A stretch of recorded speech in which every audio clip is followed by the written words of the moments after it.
Thursday, the 19th of August. Our top stories tonight. The Taliban in talks to form a new government as the former Afghan president emerges in Dubai.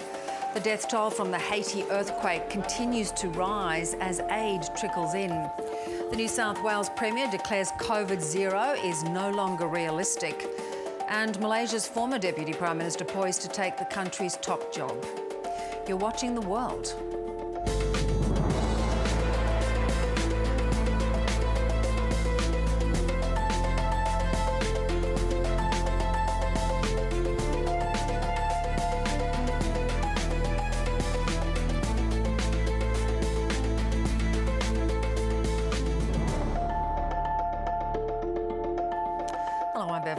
Later, the push to grant animals legal status in South Korea after a sharp rise in cases of abuse. Well, talks are underway to form Afghanistan's next government, with the former President Hamid Karzai holding talks with members of the Haqqani network, a faction of the Taliban.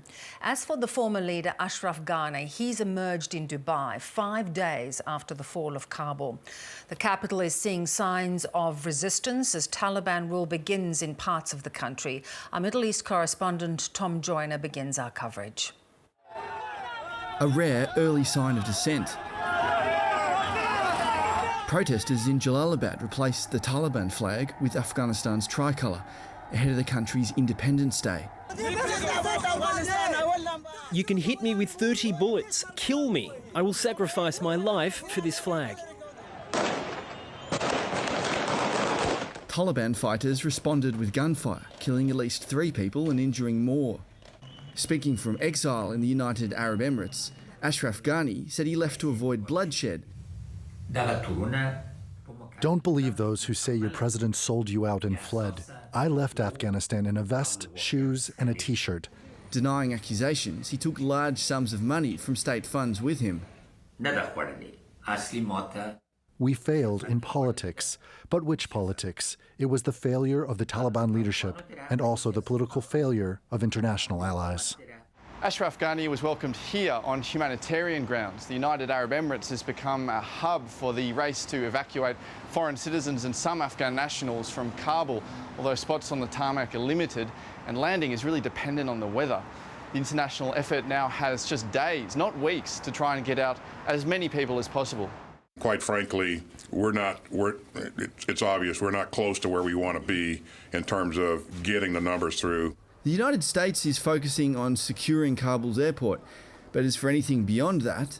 I don't have the capability to go out and extend operations currently into Kabul. Taliban boots are firmly on the ground and in the palace. The Haqqani militant group meeting with former Afghan President Hamid Karzai.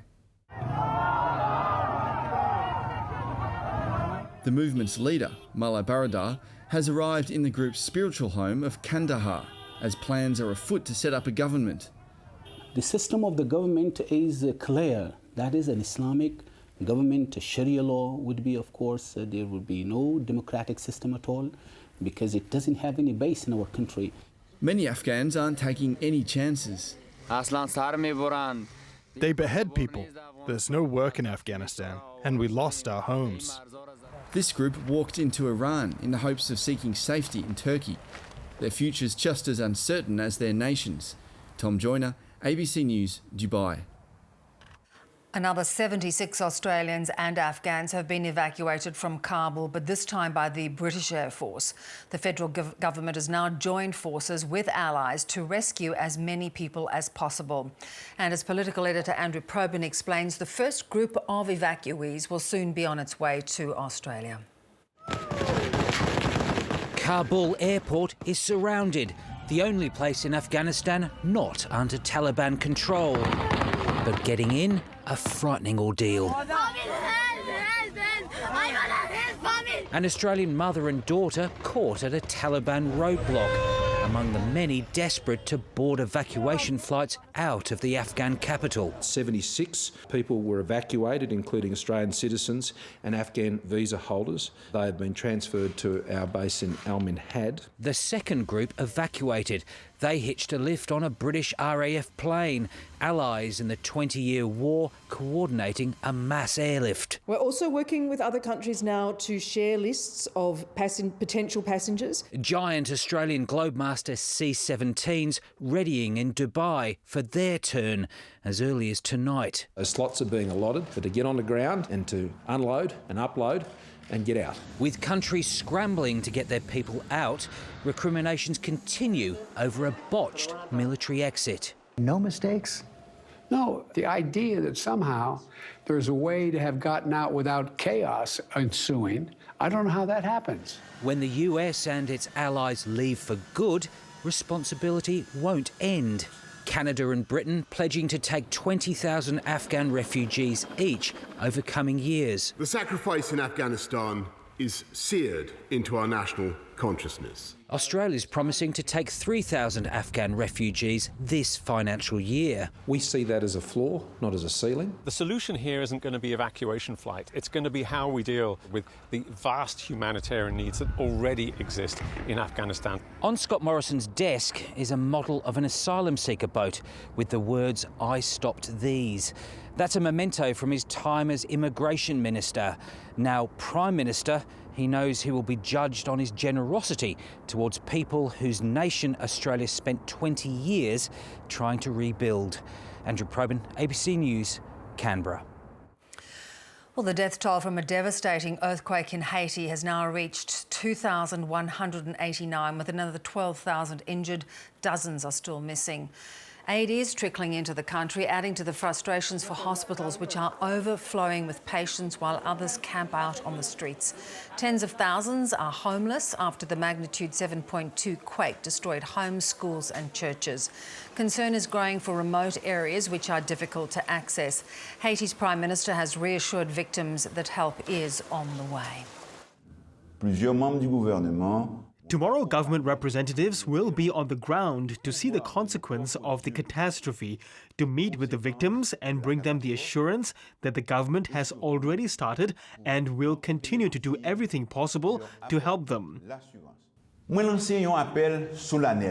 We send out an appeal to the politicians, to civil society, to the university sectors, to the private sectors, to the diaspora to join in a chain of solidarity to give the appropriate response to the needs of our compatriots. A group of pro-democracy activists in Hong Kong have reportedly pleaded guilty to organising and inciting others to take part in an unauthorised assembly held in 2019. The group of 7 are the latest to appear in court on charges related to massive anti-government protests that shook the semi-autonomous Chinese territory. 6 of the defendants are already behind bars after being convicted of other offences related to their activism. We are not worried about being jailed. Instead, we hope we can achieve democracy after this process. Beijing responded to the unrest by implementing a strict national security law last year. Many of the city's prominent activists, including Joshua Wong and Jimmy Lai, are now in prison. Thousands have been evacuated from the path of an out-of-control fire in Northern California. High winds are fanning the flames of the Caldor fire, burning 100 kilometres east of Sacramento. 2 people have been seriously injured and structures have gone up in flames, including a school, a church and a number of homes. We've been through a lot of stuff in 39 years together, but not like this, you know. So it's, yeah, it's gone. It's all gone. I've been there for 20 years. If I'm lucky, I'll have a house to go back to, or maybe get a chance to rebuild, but yeah, that depends. The sex crimes trial of American R&B star R. Kelly has begun in a New York federal court. The 54-year-old is accused of using his fame to sexually exploit girls, boys and young women, charges he has denied. His defence teams say accusers are disgruntled former fans who want to get back at him because their relationships didn't work out. For decades, R&B singer R. Kelly has faced allegations of sexual abuse. In 2008, he was acquitted over child pornography charges, but since then hasn't appeared in court over criminal charges until now. For his accusers and their family members, his trial couldn't come soon enough. We've been in this journey for so long, over 5 years, and so it's important to be here on the very first day, just to hear the opening statements. He provides some relief for us and some type of closure. The lawyer for 3 of the alleged victims is also representing 3 other potential witnesses who may testify. All I can say is that I'm very confident that the court will afford a fair trial, both to Mr. Kelly and also to the persons who allege that they are victims. In her opening statement, Assistant U.S. Attorney Maria Cruz Melendez told a jury of 7 men and 5 women that R. Kelly used lies, manipulation, threats and physical abuse to control his victims, describing him as a predator. R. Kelly has pleaded not guilty to a 9-count indictment, 1 of racketeering, 8 counts of violating the Mann Act, which prohibits sex trafficking across state lines. Separately, he's also facing multiple federal and state charges, with accusations including sexual assault and abuse of a minor. The first prosecution witness testified that R. Kelly knew she was 16 when they had intercourse because she had shown him identification. And you're going to have this day in court where justice will be served, and you'll get to hear the whole story. In court, his lawyer said the accuser's relationships with Kelly were consensual. The defence team countered that the government's case had gaps. Other female accusers and at least 1 male accuser are expected to testify for the government. The trial, which has been delayed several times due to the pandemic, is expected to last about a month. R. Kelly faces decades in prison if convicted. Yvonne Yong, ABC News.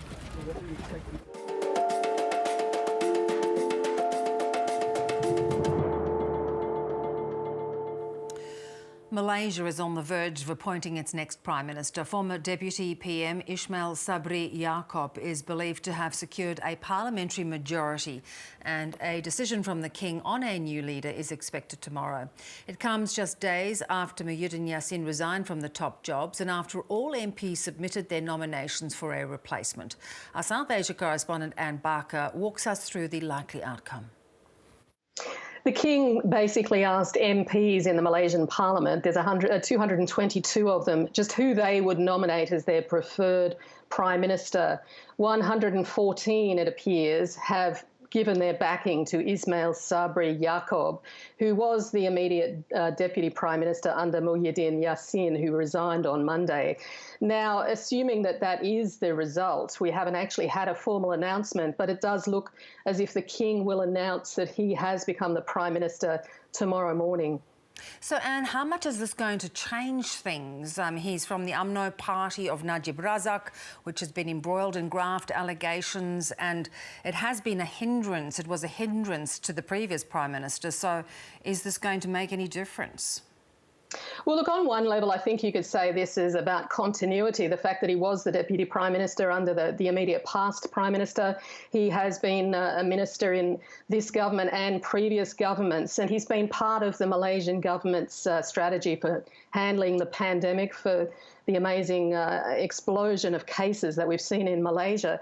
But on the other hand, significantly, he is a senior member of UMNO, that's the United Malays National Organisation, which was ousted so strongly in 2018 over the corruption scandal embroiling then Prime Minister Najib Razak. So this is the first time since then that there has been a leader from that party, even though they have been the dominant party in the ruling coalition until now. So many analysts are interpreting this as effectively UMNO taking power again in some form, even if the party itself doesn't have a majority in the Malaysian parliament. It's certainly one step closer to UMNO perhaps ruling in its own right, and many will be asking if that will be the outcome at the next election, which is not due until 2023, but likely there will be an election once the pandemic sort of eases in Malaysia.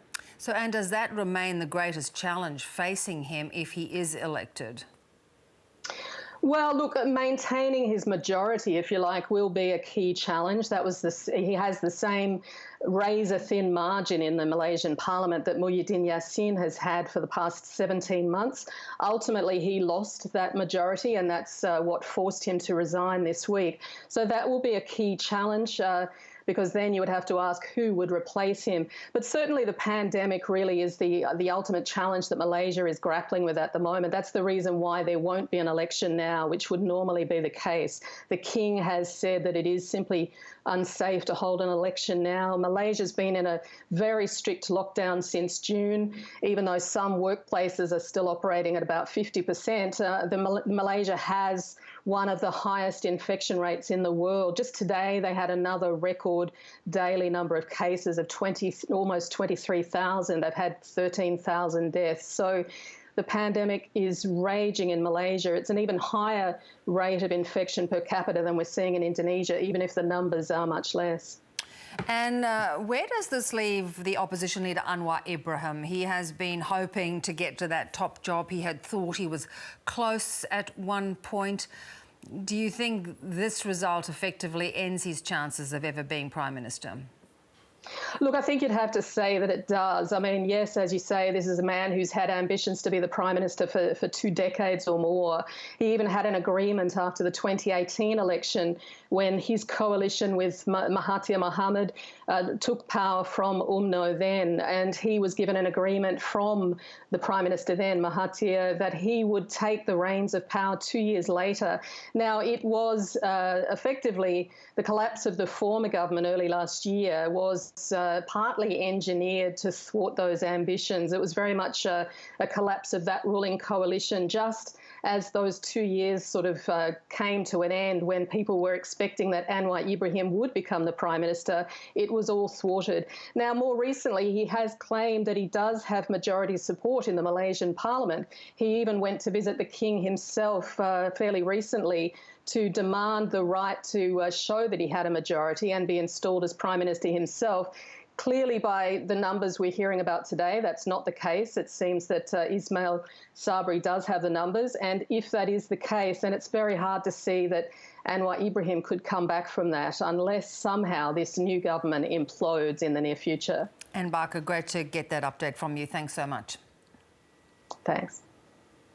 Well, there's yet more bad news for New South Wales. Another 681 people have the virus and there's been another death.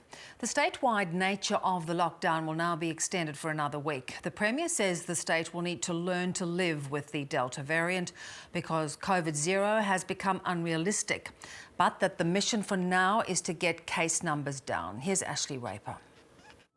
If the virus is here to stay, this appears the only path to freedom. I know these are challenging times, but I also can see the light at the end of the tunnel. Today the numbers were worse than they've ever been in the state. And there was another death.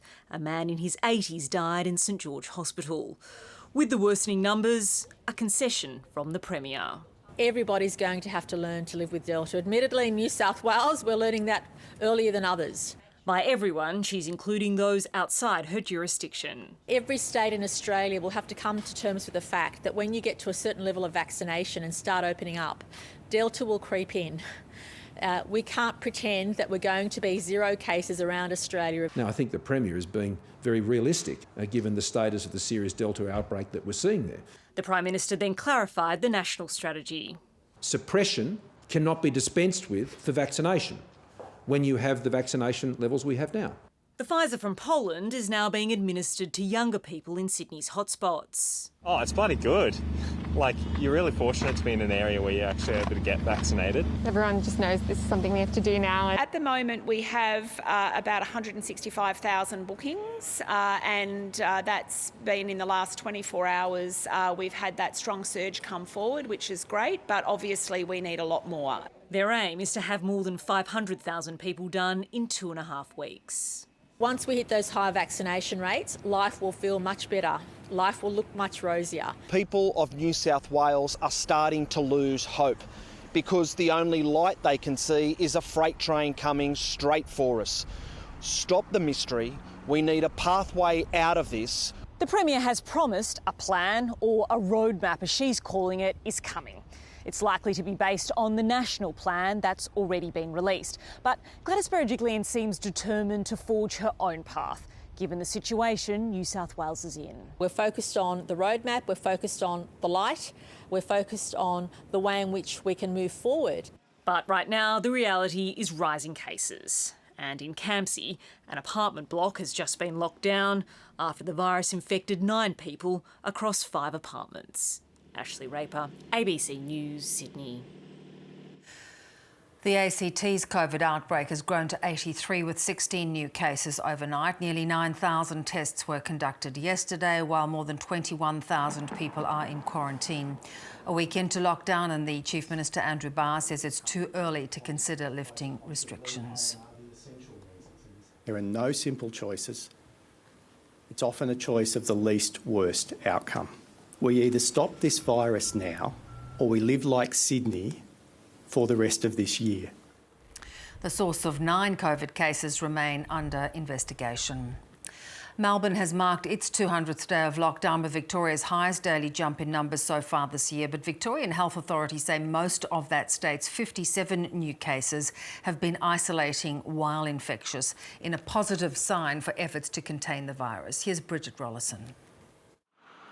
It's been more stop than go as Melburnians marked 200 days in lockdown, and no one felt like celebrating when the daily case numbers more than doubled. I apologise for spoiling anybody's breakfast when they saw that number this morning. 57, seems a very big number, but when the vast majority of those have been in isolation for their infectious period, that's exactly what we want. That's exactly the system working as it should work.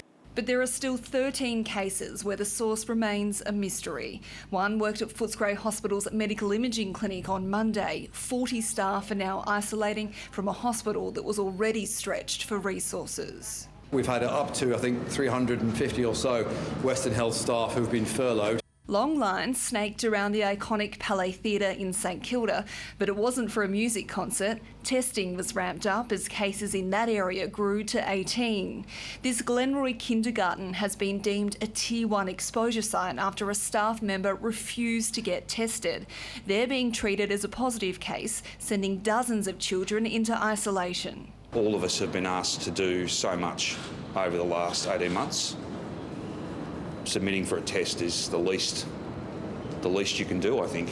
A big concern for authorities is this industrial hub in Sunshine. COVID's been detected in the wastewater there, and anyone who works in the precinct is urged to get tested, even if they don't have symptoms. It becomes more likely than not that someone who works in this area actually does have coronavirus infection. As we look to take the long road out of lockdowns, the government wants to fast-track drive-through vaccinations. Veteran V8 supercar driver John Bow was first in line to get his jab at the new Sandown Racecourse hub. This makes it very simple, very easy. More drive-through vaccination hubs are set to open at Broadmeadows and Werribee. We're planning to do over 500 people a day.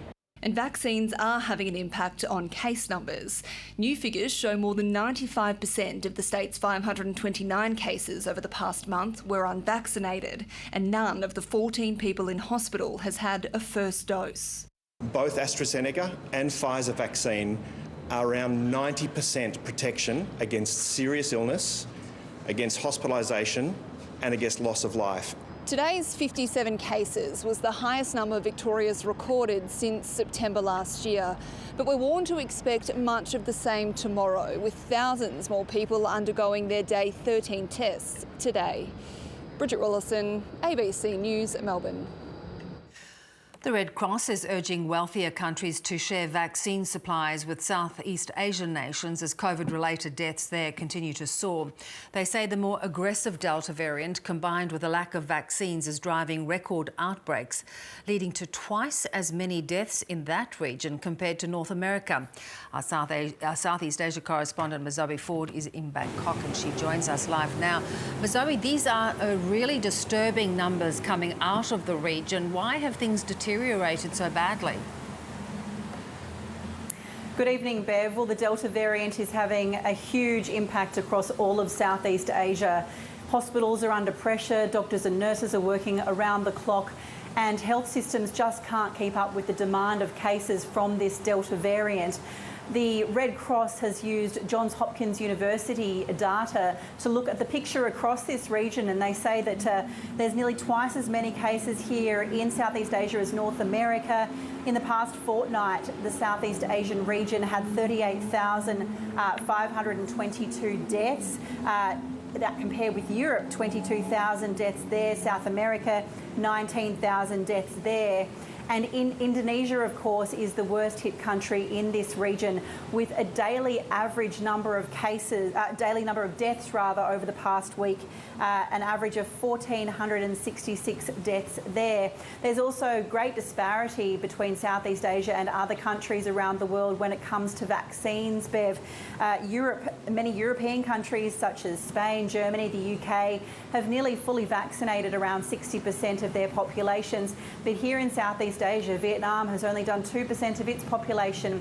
Here in Thailand, 7.5%, Indonesia, 10%. So that just gives you an idea of how the vaccine rollouts are much further behind in this region than they are in other parts of the world. Is there any indication that there's going to be greater coordination to try and get higher vaccination rates? Well, certainly the Red Cross has asked wealthier countries to send more doses of the vaccines to this part of the world. The Red Cross says that only then will this region be able to play catch-up. It's also called on vaccine companies to scale up production to make sure that people in this part of the world can be vaccinated as soon as possible. We've seen regular protests where you are in Thailand, Mazoe, over the handling of the pandemic. Has this changed the government's response in any way? No, in fact, the Prime Minister Prayut Chan-o-cha here in Thailand has said that it's not the time to play politics, that there is a pandemic to manage and that he is doing the very best job he can. Protesters would disagree with that. We're not seeing the large numbers that we saw during large anti-government protests in this capital, Bangkok, last year, Bev. There were tens of thousands of people taking to the streets but now people are afraid to come out during the pandemic. They don't want to catch the virus. So there's really only a few hundred protesters on the streets calling for the Prime Minister to resign. There's been some violent clashes between protesters and police using tear gas, water cannon, rubber bullets, protesters using firecrackers, rocks, bricks, anything they can get their hands on, and there have been a number of people arrested and a number of people injured. But even though there's only those low numbers of protesters relatively, there is a lot of anger in the community, and people are expressing that in different ways online, certainly. But there's also a car mob convoy protest movement that has started in Bangkok and some of the nearby provinces, where thousands of people last Sunday anyway, and on some other days recently, have taken to their cars and their motorbikes, beeping their horns, waving flags, and taking part in what they say is a socially distanced protest to call for Prime Minister Prayut Chan-o-cha to resign. So certainly momentum is building with that, but we're not seeing the numbers of people on the street because they are still afraid of this pandemic. Yeah, and spreading the virus. And what about the travel bubbles that they were trying down south, Mazoe? Because, of course, the country's so dependent on tourism. Absolutely, Bev. And the Phuket Sandbox program, as it's known, is ongoing. There are more than 100 daily cases of coronavirus on Phuket, locally acquired cases just the other day. And there have been a few cases among travellers, but certainly not enough yet to do anything to stop this program. There are measures in place, such as entertainment venues are closed, and there is a huge emphasis down on Phuket on social distancing, taking all the right measures to make sure that you're hand washing, hand sanitising, and being very careful in all the venues that you do go to. But so at the moment, the Phuket Sandbox is underway. In fact, the government is talking about expanding it to Koh Samui, Hua Hin, and some other places down in that southern region. But there is a certain level of nervousness, it would have to be said, among travellers coming into Thailand at this time, wondering whether or not they will be safe when the rest of the country is experiencing more than 20,000 COVID-19 cases every day. That's been the case here for the past week or so, and today there was a record number of deaths above 300, Bev. Yeah, probably not the most enticing prospect, Mazoe. Thank you very much for that very comprehensive update. Thanks, Bev.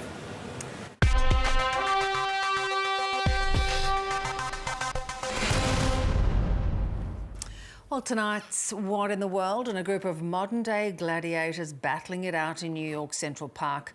Once a month, these aspiring knights don helmets, chainmail and full armour weighing nearly 50 kilograms and bash each other around the head using real weapons. And for many of those competing, it's not the noble profession of the knights of old.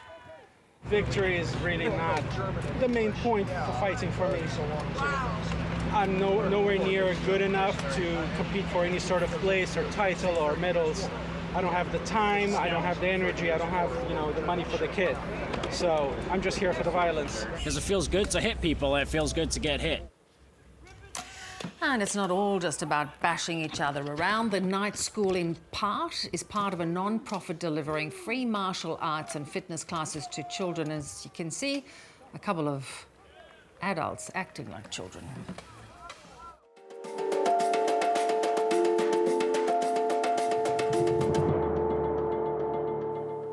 Tonight's top stories on the world. The Taliban in talks to form a new government in Afghanistan as the former president emerges in Dubai.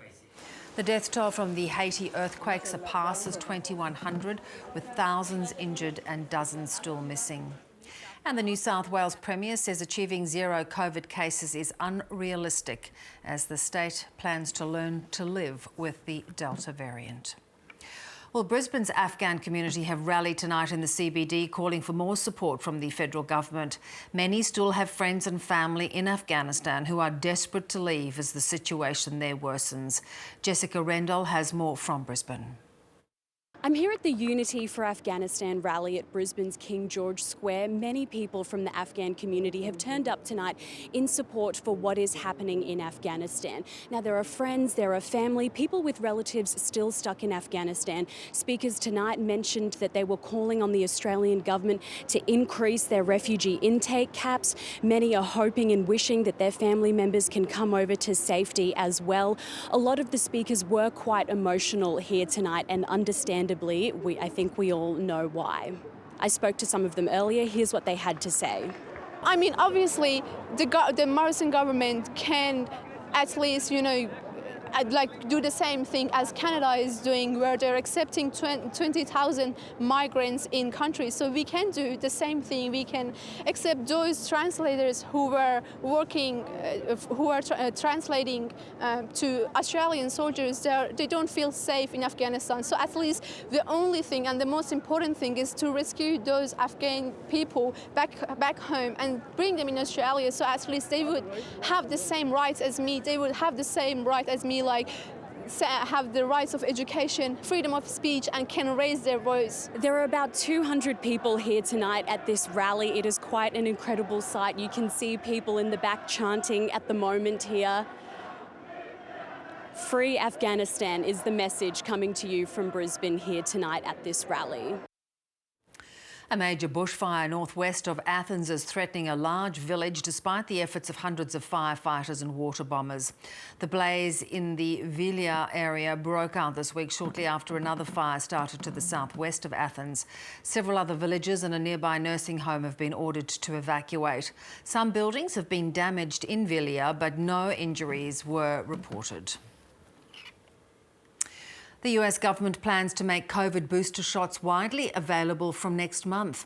Studies of people fully vaccinated with the Pfizer and Moderna shots show they're strongly protected against getting sick, but effectiveness against catching COVID does diminish over time. The US Centers for Disease Control and Prevention is suggesting a third shot 8 months after the second. The US President Joe Biden says the country is facing a pandemic of the unvaccinated. The World Health Organization, though, says there's no need for COVID booster shots for now. It's calling on high-income countries to prioritise distribution in areas where people are yet to receive their initial vaccinations.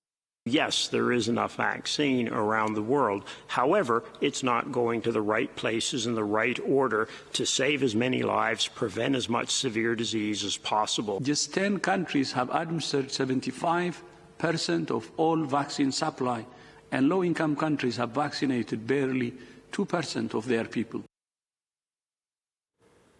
Well, let's return to Afghanistan, where the immediate future for its people remains uncertain, especially, of course, for women.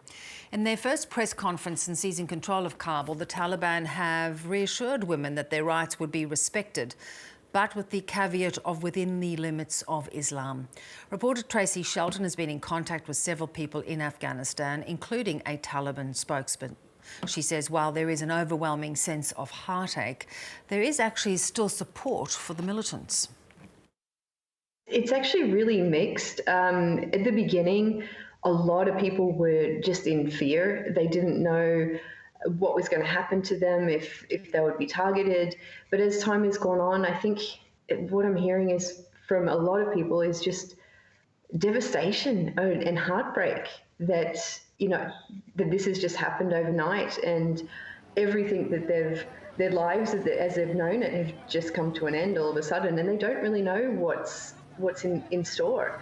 But then there's other people too that I've spoken to who do have hope that things will be okay. The country has been at war for 40 years, and so other people are saying, well, you know, at least there'll be an end to fighting. People are just sick of the fighting and the killing and the death. And yeah, with the Taliban in power, there will be a lot of restrictions, but maybe they won't be fighting anymore.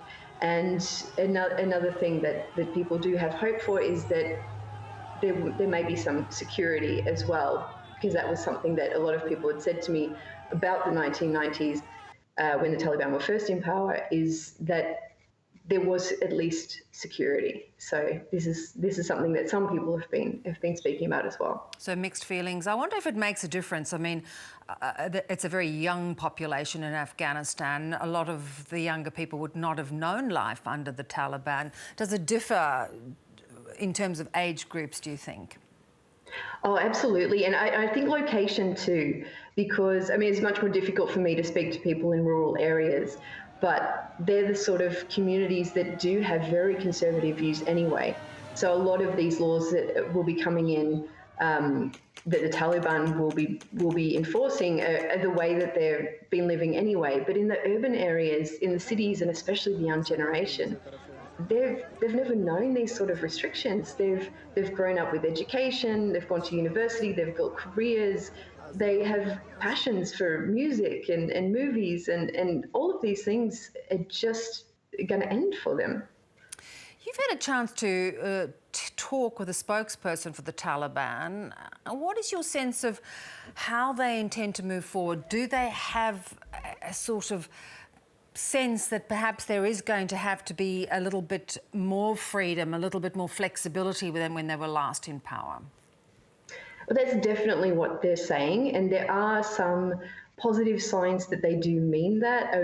We are seeing a lot of, and there is a little bit of a mix actually throughout the country of areas where girls are going to school that are under Taliban control, but there's also areas where they're not, and where women are working and where women aren't working. So there's a little bit of a mix throughout at the moment. There's not really one central laws that are being enforced just yet, so it's a little early to say, but they certainly have been talking a lot about giving women their rights, giving minorities rights, freedom of speech, freedom of media, and I'm hopeful that we won't see the same sort of system that we saw before, that there will be more freedoms, and I think that there's also compelling reasons for them now to make those concessions, because they do desperately want international relations this time.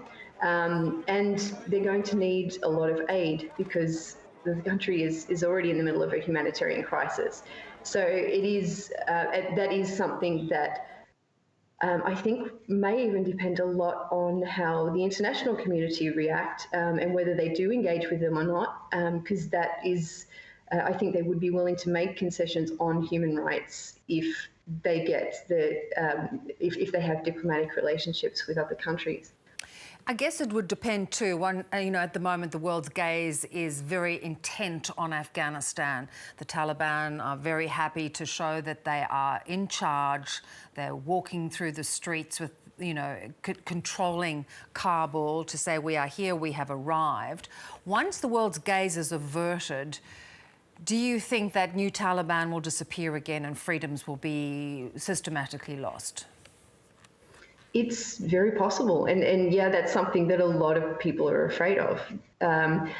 But even still, like even with all of the promises that they're making that they will honour women's rights, and we're not exactly starting from the same bar that we have here in Australia. I mean, women already have are lacking in just really basic things. Like up until now, they've been campaigning for the right to just use their own name in public. So, you know, we're sort of starting at a pretty low bar already for women. So, and they would definitely be losing a lot of freedoms. There will undoubtedly be restrictions on dress, on social, the kind of jobs that they're able to hold. So even if the Taliban do stick to what they're saying and women can work and they can have education, they're still going to be stripped back of some rights when they don't have a lot already. Because the caveat we keep hearing from the Taliban is, yes, women can be educated, girls can be educated, women can work under the constraints of Sharia law, of Islamic law. So help our audience understand what that's going to mean. Yeah, well, I guess the statements they've been making are quite vague. They haven't said anything specific, but I would assume that at the very least there's going to be very strict dress for women, probably segregation in the workplace. So women would most likely only be able to hold jobs where they're only interacting with other women. I'm not sure if that, I have questioned them on whether or not women could be involved in politics, and I haven't got really any clear answers on that. Yeah, so we'd definitely be looking at restrictions and yeah, even with things like music and movies and things that were banned before. I was hearing from people in the city of Herat that everything has just stopped. The media has been closed down, the television programs have been closed down, and they're now just airing programs about Sharia law and how women should dress and things like this. So we're seeing some protests. Do you think that's going to continue, or will the Taliban crack down on that very brutally? It's hard to say. A lot of the women that I've spoken to have actually been very adamant that they will keep fighting for women's rights, especially some of the activists that have been fighting really hard up until now to gain those rights. They've said they're not just going to let them go. They will fight and they will unite and keep fighting for this. So we may see resistance, and I guess that will depend too on how harsh these laws are that are going to be introduced. Great to talk to you, Tracy. Thank you very much. Thank you. Well, as the Taliban consolidates control of Afghanistan, there are fears about the military hardware the US and coalition partners have left behind. Afghan forces were in possession of thousands of guns and ground vehicles and more than 200 aircraft. Now, Taliban forces have taken possession of much of that equipment, giving them far greater military capability. The swift surrender of Afghan forces has empowered a new Taliban leadership, now equipped with the latest and greatest in military hardware. When you saw the significant collapse of the Afghan troops we had trained, up to 300,000 of them, just leaving their equipment and taking off, that was, you know, that's what happened. That's simply what happened. The weapon of choice for insurgents the world over has been the Russian Kalashnikov AK-47. The Taliban appear to be swapping out theirs for US-made M4 carbines and M16s, discarded by Afghan army units. These guns are more accurate and have greater range. We don't have a complete picture, obviously, of where every article of defense materials has gone, but certainly a fair amount of it has fallen into the hands of the Taliban. Thousands of ground vehicles ceded to the Taliban include cargo bed configured Humvees equipped with enhanced armor protection and more powerful engines.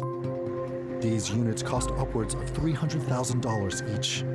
It's believed the Afghan government lost as many as 100 per week during periods of intense fighting in recent months. By some estimates, the US spent more than $3 trillion on the war in Afghanistan. That's about $400 million a day for the 20 years it lasted. After the Taliban took Afghanistan's second city, Kandahar, photos and videos of fighters posing with military helicopters soon followed. The group has also taken an A-29 Super Tucano attack plane, ideal for counterinsurgency missions and attacking ground targets. It can fly low and slow and requires relatively inexperienced pilots to operate. The U.S. is also leaving behind high-tech equipment, including biometric devices. It really helps us pinpoint where these bad guys are. There are fears the Taliban could use these devices to ID Afghans who assisted coalition forces. Australia's major allies are trying to coax the federal government into taking more action to cut greenhouse gas emissions ahead of a global climate talks in Glasgow in November. Scott Morrison has shown no willingness to lift the nation's target of cutting emissions by 26 to 28% by 2030. He's been inching towards adopting the goal of reaching net zero emissions by 2050. But countries including the US and UK say that is no longer enough, with more action needed in the next 10 years. Most recently, the IPCC suggests that we need a much more aggressive total from all nations. So in my mind, it would be really helpful to see Australia step forward with a more ambitious effort. The major economies, the big emitters, are absolutely critical, and I urge Australia to step up with big, bold commitments ahead of COP26 in November. Labor's climate spokesman Chris Bowen has endorsed stronger emission cuts between now and 2030, but won't nominate a target. Around a fifth of South Koreans own pets, and their fur babies could soon become even more precious with moves to grant animals legal status. The move follows a sharp rise in animal abuse cases, but is facing pushback from breeders and the pet shop industry. And just a warning, our next story does contain some pictures depicting animal abuse. Little Jin Hui had a lucky escape. After losing his temper, the Pomeranian's owner had him buried alive and left to die. Fortunately, he was rescued, but as he was considered merely an object, his cruel treatment went unpunished. That could all change under legislation set to give animals legal status in South Korea. The amendment, as yet unapproved by Parliament, would see South Korea join a handful of countries recognising animals as not just things, but as beings, giving them a right to protection, welfare and respect. Animals are not objects. Certainly they are not objects. But there are people who can't control their anger and take it out on their dogs. From 2010 to 2019, cases of abuse have increased more than tenfold in the country. Under current laws, animal abuse or cruelty can see a jail term of up to 3 years or a hefty fine. Advocates hope the changes will encourage the law to crack down on perpetrators. The fundamental evaluation and perception will change in the legal world. When attempts are made to injure or kill an animal, the declaration will be reflected when the judges determine punishment and the prosecutors demand sentences. The amendment is a welcome change. However, abuse, abandonment and neglect of pets have not improved in our society and need to be controlled by subsequent legislation. The consumption of dog meat, for example, should also be prohibited by law. It may take more to change the attitudes of some South Koreans. Animal abandonment continues to be an issue, rising from less than 90,000 in 2016 to over 130,000 cases in 2020. Unwanted dogs in particular can end up sent to dog meat farms. The pet industry too is concerned the legislation could make it difficult for breeders and pet shops to do business. I hope they can make laws that are a little stronger and more accurate, so that people who raise dogs and those who don't can both be happy. Happy owners and hopefully more happy pets. Andrea Hoff, ABC News.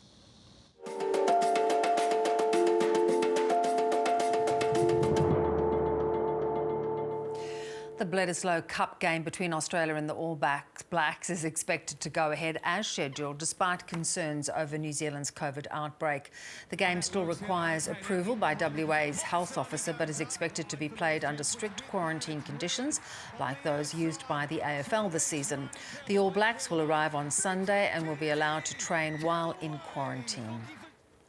Wimbledon champion Ash Barty has made her first match after the Olympics a winning one, beating British qualifier Heather Graham at the Cincinnati Open. In her first singles match since a shock first-round exit in Tokyo, Barty was victorious 6-4, 7-6. The Australian will take on the 14-seed Victoria Azarenka in the round of 16. Sometimes it's not always going your way, and then you have to find a way to enjoy the fight, enjoy the battle, and it certainly was one of those matches today where I had to dig deep, and I felt like when it really mattered most, I was able to find some pretty good stuff. The world number 2 Naomi Osaka also came from a set down to defeat American teenager Coco Gauff.